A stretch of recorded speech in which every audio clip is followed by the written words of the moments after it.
დიახ, დღევანდელ დღესთან დაკავშირებით სულ ცოტა ხნის წინ გამოჩნდნენ ქართული ოცნების ლიდერები გმირთა მემორიალთან. ამ წუთებში ირაკლი კობახიძე აკეთებს განცხადებას და პირდაპირ ეთერში გთავაზობთ მის კომენტარს. მოვლენები, თუმცა ამასთან ერთად ეს დღე შეგვახსენებს ჩვენ მრავალი ქართველის გმირობას, ასევე შეგვახსენებს ჩვენს პასუხისმგებლობას იზრუნოთ იმ მიზნის აღსრულებაზე, რასაც შეეწირნენ ჩვენი გმირები, ეს არის საქართველოს ტერიტორიული მთლიანობის აღდგენა მშვიდობიანი გზით. ეს არის ჩვენი პასუხისმგებლობა ჩვენი გმირების წინაშე. საფრანგეთში დარეგისტრირებული სოხუმის დაცემის დღეს მოდიხართ გმირთა მემორიალთან. პარალელურად მიხელ ყაველაშვილი გამოდის გაეროს ტრიბუნაზე, თუმცა სიტყვა ოკუპანტს ვერ ახსენებს. ეს ყველაფერი უხერხულობას არ გიქმნის. მაგალითად მოყვანილი. ბატონო ირაკლი, ჩვენს კითხვას ამ რეზოლუციას და მიხელ ეს რეზოლუცია მეანიშნებს იმაზე, თუ რა მძიმე მდგომარეობაა ევროპულ ბიუროკრატიაში. პირდაპირ ტყუილები იწერებენ ამხელა ქვეყნის პარლამენტის რეზოლუციის პროექტში ტრაგიკული მოვლენა, ტრაგიკული მდგომარეობა, რასაც ხედავ ჩვენ ევროპულ ბიუროკრატიაში, არ ვიცი რომ ეს მდგომარეობა შეიძლება. სააკაშვილის ჯანმრთელობას არ გიქმნით ყაველაშვილი რომ ვერ ახსენებს სიტყვა ოკუპანტს. ეს თავისთავად ტრაგიკული მოვლენაა, თქვენ გახსოვთ თავის დროზე ევროკავშირის უფლებრივ ყველა ელჩის დემარში, რომელთაც მივიდნენ ისინი იუსტიციის სამინისტროში. აცხადებდნენ რომ სააკაშვილს ყავდა ხელისუფლება და ეს შემდეგ, თუმცა ძალიან მალე ყველაფერს მოეფინა ნათელი, ხო? ასეთივე რანგის ტყუილებთან გვაქვს ჩვენ საქმე და კიდევ ერთხელ ეს ყველაფერი მიუთითებს ევროპულ ბიუროკრატიაში არსებულ ტრაგიკულ მდგომარეობას. ჩვენთვის უხერხულობას არ ქმნის ბატონო ირაკლი, ჩვენი არ გესმით. უხერხულობას არ გიქმნით. გმირთა მემორიალთან მოდიხართ სოხუმის დაცემის დღეს და პარალელურად სიტყვა ოკუპანტს ვერ ახსენებს მიხელ ყაველაშვილი. ნაცები გონორით ნულაპარაკობთ, მით უმეტეს უსაშვიძე. ეშლება ტრაექტორია ნაცებს სხვას მიმართავთ. ბატონო ირაკლი, უხერხულობას არ გიქმნით. სიტყვა ოკუპანტს როგორ ვერ ახსენებს? გაეროს ტრიბუნაზე საერთაშორისო საზოგადოებას როდესაც მიმართავთ. დღეს მოგზავნებით გმირთა მემორიალთან. ეს შედეგზე აისახება ეკონომიკური მდგომარეობა კი რაც შეეხება ჩვენს ეკონომიკას, ხო? თქვენ ხედავთ რომ საქართველო არის პირველ ადგილზე ეკონომიკური ზრდის თვალსაზრისით, ბევრად უსწრებს მრავალ ქვეყანას ევროპის მასშტაბით პირველზეა ზოგადად ევროპის კონტინენტზე და ფართო რეგიონში, რაც არის რა თქმა უნდა ჩვენი სწორი პოლიტიკის დამსახურება, მშვიდობის დამსახურება და სწორი ეკონომიკური პოლიტიკის დამსახურება. იგივე მოლდოვას რაც შეეხება ჩვენ 11 მილიარდ დოლარზე მეტით გავასწარით გავზარდეთ სხვაობა მოლდოვის ეკონომიკასთან მხოლოდ ბოლო 4 წლის განმავლობაში. ეს ყველაფერი რაზე მეტყველებს რომ ჩვენ ქვეყანაში არის კორუფციის დაბალი დონე, არის ეფექტიანი პოლიტიკა, არის გამართული სახელმწიფო სტრუქტურები, განსხვავებით იგივე მოლდოვისგან და სხვა გაინდადი არაერთი გაინდადი ქვეყნისგან, ხო? ეს არის რეალური სურათი. დარჩენი ჩვენ არაერთი პოლიტიკური სპეკულაცია მოგვისმენია ყველა თემასთან დაკავშირებით, მათ შორის ეკონომიკასთან დაკავშირებით, თუმცა სიმართლე არის გამოხატული კონკრეტულ ციფრებში და რიცხვებში. დავალება იყო რომ სიტყვა ოკუპანტი არ ეხსენებინა მიხელ ყაველაშვილი. ბატონო ირაკლი, გაეროს ტრიბუნაზე საერთაშორისო საზოგადოების წინაშე, როდესაც საუბარია რუსულ აგრესიაზე. სიტყვა ოკუპანტი რომ არ ეხსენებინა, ვისი დავალება იყო?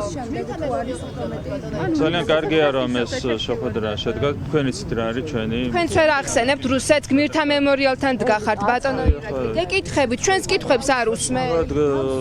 გამოიყურება ეს ყველაფერი, როგორც თქვენ იქცევით. კარგით რა. ნიშნულოვან თემაზე საუბრობთ. რაც შეეხება ამერიკის შეერთებულ შტატებს. მანდელ დღეს მაინც ვერ ახსენებთ რუსეთს. მართლა სამარცხინოა როგორც იქცევით. ჩვენ გვაქვს კონკრეტული მიზანი და ამოცანა სტრატეგიული პარტნიორობის განახლება სუფთა ფურცლიდან, კონკრეტული სამკვლევით ამერიკის შეერთებულ შტატებთან. იმედი მაქვს რომ ეს შეხვედრაც ამაში თავის სულს შეიტანს. ჩვენ სრული მზაობა გვაქვს ამისათვის. დიდი მადლობა. ირაკლი კობახიძეს უსმენდა მაყურებელი. მან ვერ უპასუხა ჩვენს მიერ დასმულ შეკითხვებს. დღევანდელ დღეს, როდესაც საუბარია აფხაზეთის ომში დაღუპულ გმირებზე, საუბარია სოხუმის დაცემის დღეზე, ირაკლი კობახიძე ვერ ახსენებს სიტყვას რუსეთს ოკუპანტს, ისევე როგორც ვერ ახსენა ეს მიხელ ყაველაშვილმა გაეროს ტრიბუნაზე, იქ მაშინ როდესაც ის მიმართავდა საერთაშორისო საზოგადოებას და სადაც იყო რუსულ აგრესიაზე საუბარი და იმ საფრთხეებზე, რომელიც მომდინარეობს რუსეთიდან, სწორედ ოკუპანტი ქვეყნის სახელი მიხელ ყაველაშვილმა ვერ ახსენა. დღეს ეს კითხვები ქართული ოცნების სხვა წარმომადგენლებსაც დაუსვით და ვნახოთ რა გვიპასუხეს მათ.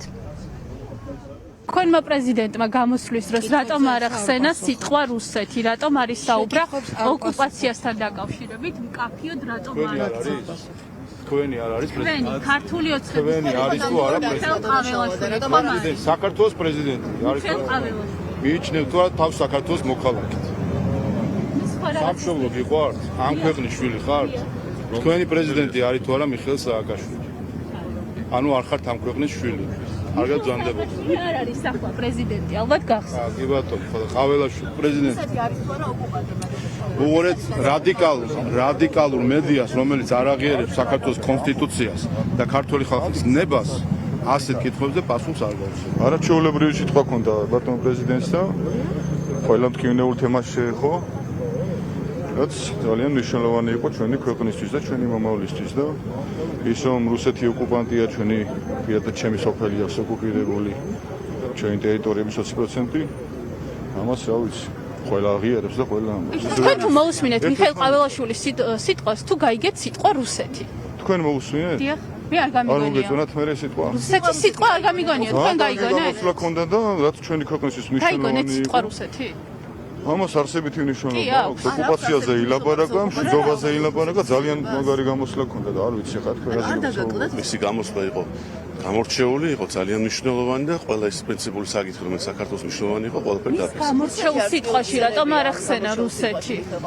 ეხლა გავიმეორებ კიდევ ერთხელ, ეს არის ჯვართამაღლების დღე და ძალიან თოდ უგადაფარავთ სხვადასხვა საკითხები დღევანდელ საქართველოს. თქვენ არ გიგრძელით, თქვენ არ გიგრძელით რომ ნაცების რუსეთის აგენტების ტელევიზიაში მუშაობთ, არ გიგრძელით უხერხულობას. პირველი ფორმულარი რუსეთის აგენტების ტელევიზია, არა თქვენ გეშლებათ. არა, რუსული ფინანსები დაფინანსებული მიხეილ ყაველაშვილი არის უმაღლესი თანამდებობის პირი და მისი ყველა მოქმედება არის სწორად მოზომილი. მე ხარ პროვოკატორები და ინტრიგანები, რომ ცდილობ საქართველოს კიდევ ერთხელ 2008 წელში გახვიოთ.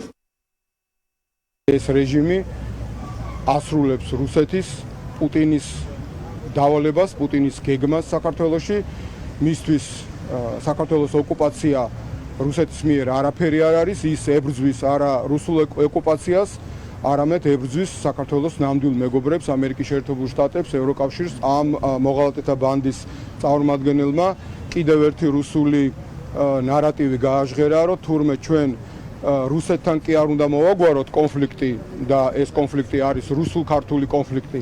თურმე ჩვენ, როგორც რუსები ამბობენ, მთელი ამ წლების განმავლობაში კონფლიქტი ქონია ჩვენს აფხაზ თანამოქალაქეებთან და ჩვენს ოს თანამოქალაქეებთან. ეს არის სწორედ ის, რასაც მთელი ამ წლების განმავლობაში ლაპარაკობს რუსეთი.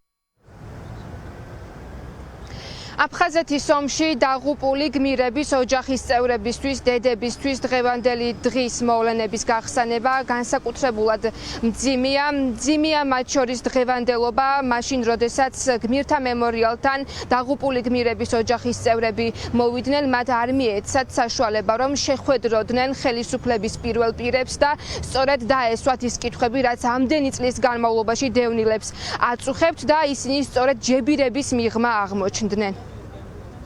არავის არ უნდა ვარ ჩვენ ამ დროს ან არჩევნების დროს უნდა ხალხი და აქ რო შევიკრებები და მოვლენ რა გიჭირთ რა გინდათ ტელეფონი ჩაიწერეთ ეთქვიან ჩაიწერენ ტელეფონს და წავლენ და კარგად მეყოლე ამდენი პოლიციელები კიდე თავშეყრა რო არა აქციაზე ვართ მოსული მე მგონი აქცია რა აქ დღეს რისი ეშინია დრისი ხალხის რატო ვარ ცოცხალი არ უნდა აფხაზეთის ომში დაღუპული გმირების მშობლები, დევნილები ამბობენ, რომ როგორც ჩანს ქართულ ოცნებას ხალხთან, მათთან შეხვედრის ეშინია, სწორედ ამას მიაწერენ დღეს აქ უსაფრთხოების გამკაცრებულ ზომებს, ის რომ ჯებირები გაავლეს და ამ ჯებირების მიღმა ხალხი არ გადმოუშვეს იმისთვის, რომ ქვეყნის პირველ პირებთან შეძლებოდათ შეხვედრა და მათთვის კითხვების დასმა. რაც შეეხება აქ მოსულ პირველ პირებს, ჩვენ მათთან გვქონდა კითხვები, სწორედ მიხეილ ყაველაშვილის სიტყვით გამოსვლაზე და მათ პოზიციასთან დაკავშირებით, თუმცა ირაკლი კობახიძემაც ისევე როგორც მიხეილ ყაველაშვილმა ვერ ახსენა სიტყვა ოკუპანტი სოხუმის დაცემის დღეს გმირთა მემორიალთან. პირდაპირ ეთერში ნინო ელიკაშვილი საუბრობდა.